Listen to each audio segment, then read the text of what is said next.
Salisbury is a well-known and historic city.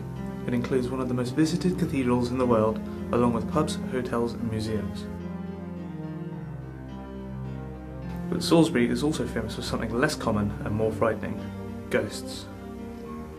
Salisbury has its legends and its folktales that are still told even to this day.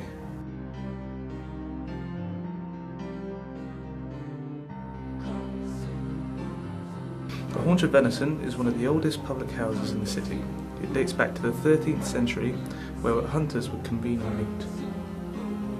The pub still has its original timbers, which, in paranormal circles, is said to contain emotions and even visions of its previous occupants.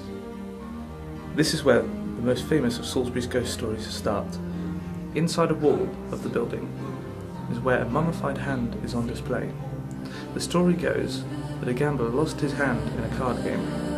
The spirit of the gambler is said to be roaming the building looking for his lost hand. There is actually two ghosts in this pub. The other is said to be a lady in grey, looking out onto the churchyard to the rear of the building, as if she is waiting for someone.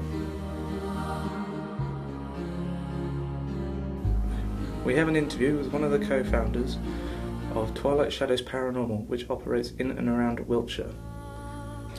My name's Maria Williams, and I was actually brought up a Roman Catholic in a very strict religion, although I always knew that that wasn't for me, but that's actually given me a basic insight into the paranormal in a strange way, because they do have a lot of beliefs in the afterlife. I helped set up a paranormal team in October 2005, and that's run along until March this year, 2007, and we've just split the team in half, and we've now established a new team with a slight difference.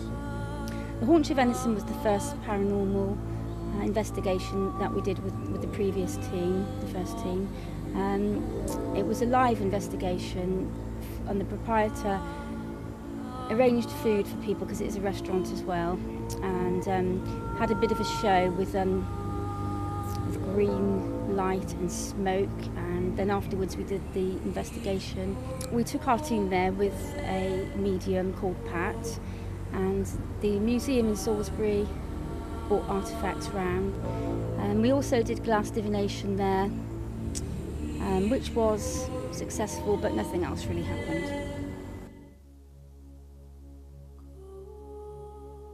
The Rose and Crown Hotel is one of the oldest establishments in Harlem.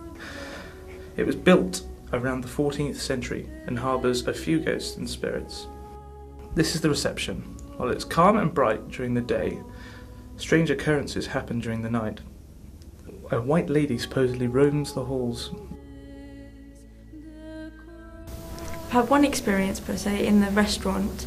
There are a few resident ghosts in the whole hotel area.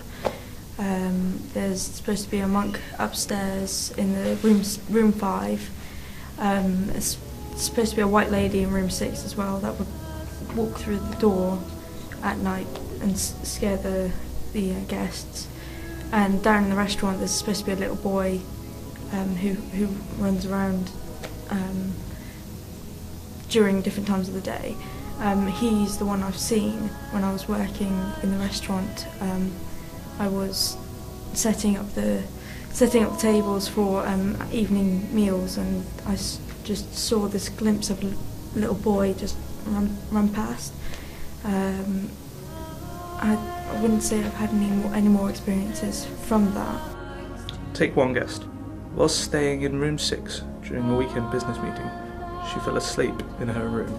After being asleep for around 20 minutes, or so it felt, she woke up with a feeling of being watched. She was startled to witness a monk standing above her.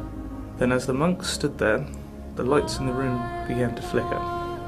She She was so frightened she fled the whole entire hotel, leaving all her belongings behind. She had just witnessed the most common occurrence in that room. As we have seen in this programme, there are many unexplained things that roam this plane of existence. We may never know or learn how to communicate or even prove their existence, but there are always people trying to find an answer.